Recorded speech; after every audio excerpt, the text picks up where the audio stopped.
Salut à tous les amis, c'est Yugs. Donc aujourd'hui dans cette nouvelle vidéo, on va découvrir ensemble les 5 insectes les plus dangereux du monde. Donc ce sera les plus dangereux pour l'homme, mais pas que. Alors je vous donne un conseil, si vous voyez un jour l'un de ces insectes, même si bon, il n'y en a pas beaucoup en France, mais quand même, fuyez. Numéro 1, la guêpe tarentule. La guêpe tarentule, c'est tout simplement l'insecte qui possède la deuxième piqûre la plus douloureuse du monde, juste après la fourmi balle de fusil. Une seule piqûre de cette guêpe provoque une douleur aiguë. C'est un peu comme si on se faisait taser. Le spécialiste des insectes Justin Schmidt, il a classé les piqûres d'insectes selon une échelle, donc celle de la guêpe tarentule est notée 4 sur 4. C'est clairement la note maximale. Je vous rassure quand même, cette guêpe, elle n'est pas agressive envers les humains, elle utilise son dard pour chasser les araignées et ça lui permet d'immobiliser des proies qui sont tout simplement beaucoup plus grosses qu'elle. Elle les immobilise très rapidement. Finalement, les guêpes tarentules ne sont pas nos ennemis, elles sont même très utiles puisqu'elles permettent de contrôler et de réguler les populations d'araignées. Mais bon, par contre, si jamais un jour vous en croisez une, vous pourrez en croiser lors d'un voyage aux États-Unis par exemple. Laissez-la tranquille, elle vous attaquera pas et ça vous évitera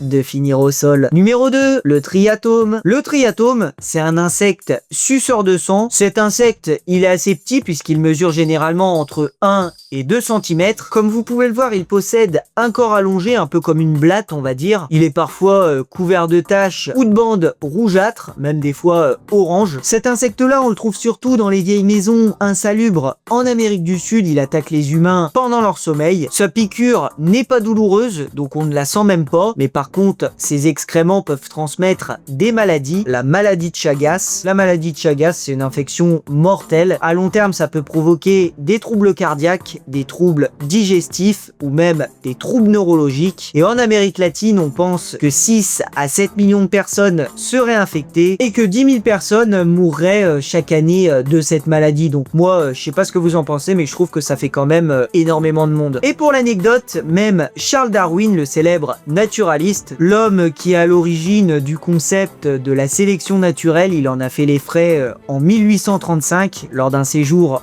en Argentine. On pense qu'il serait peut-être mort d'un triatome et de la maladie de Chagas. Numéro 3, la mouche tsetse. Quelle saloperie cette mouche là. La mouche tsetse, c'est un insecte suceur de sang également. Ces mouches, on les trouve seulement en Afrique. Il faut savoir qu'elles ont hanté le continent pendant des siècles. Historiquement, elles ont beaucoup freiné l'agriculture puisqu'elles tuaient le bétail. Elles s'en prenaient aux bœufs, aux chevaux et même aux chiens. Ça a freiné l'économie dans certaines régions en Afrique. Car sans bœuf, vous en doutez sûrement, mais on ne peut plus tirer les charrues et sans chevaux, les déplacements sont très limités. Et en plus de ça, certaines espèces sont nocives pour l'homme. Elles peuvent transmettre une maladie mortelle, ça s'appelle la maladie du sommeil. Alors en gros, c'est un peu comme la maladie de Chagas, puisque c'est un parasite qui peut rester asymptomatique pendant plus de 10 ans avant de provoquer de graves troubles neurologiques. Et même parfois des troubles qui vont empêcher le malade de trouver le sommeil. Et du coup, son nom, tsetse, ça vient de la langue Tswana, ça signifie mouche qui tue le bétail,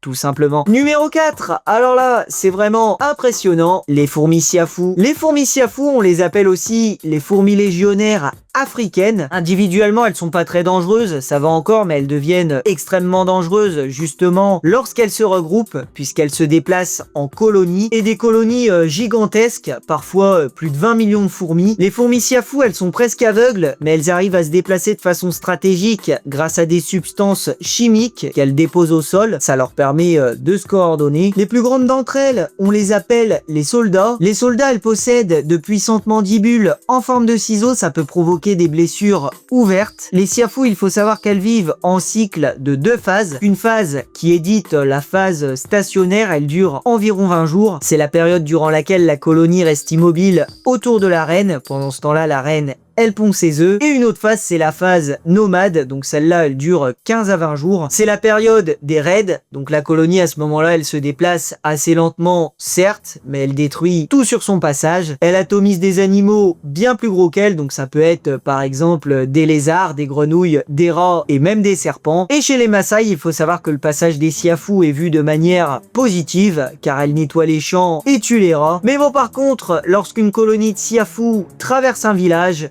il faut l'évacuer. Et numéro 5, le dernier insecte, le plus dangereux de tous, le moustique. Alors le moustique, c'est l'animal le plus dangereux est le plus mortel pour l'homme, même si bon, je pense que vous le saviez. Il est présent sur tous les continents et même dans toutes les régions du monde à part en Antarctique. Il est responsable de la transmission de nombreuses maladies graves. Je vais vous en lister quelques-unes. Tout d'abord, le paludisme. Donc cette maladie, elle est transmise par le moustique Anophèle. C'est une maladie qui est liée à un parasite. Il tue énormément de monde dans les zones tropicales. Le pays le plus touché, c'est le Nigeria. On retrouve également la fièvre du Nil occidental. Cette maladie, elle est transmise par le moustique Culex. Le pays le plus touché, c'est l'Italie. Certains moustiques peuvent aussi transmettre une maladie qui provoque un gonflement extrême des membres. Alors oui, je vous l'avoue, il vaut mieux éviter de regarder cette photo en mangeant. Et en France, du coup, nous, on connaît surtout le moustique tigre. Il est arrivé en 2004 et il est encore présent dans 81 départements. Ce moustique, il pique le jour et il propage des virus comme la dengue, le chikungunya, le Zika ou encore la fièvre jaune. Au final, je vais faire un peu de prévention, mais pour lutter contre les moustiques, il est essentiel de supprimer les eaux stagnantes autour des habitations. Vous pouvez également, bien sûr, utiliser des pièges ou même des insecticides. Et il est également idéal de protéger les chauves-souris et les libellules, puisque les chauves-souris et les libellules, ça permet de les traquer et de les éliminer. N'hésitez pas à me dire quel insecte vous a le plus effrayé. Alors moi, je vous avoue, clairement tous.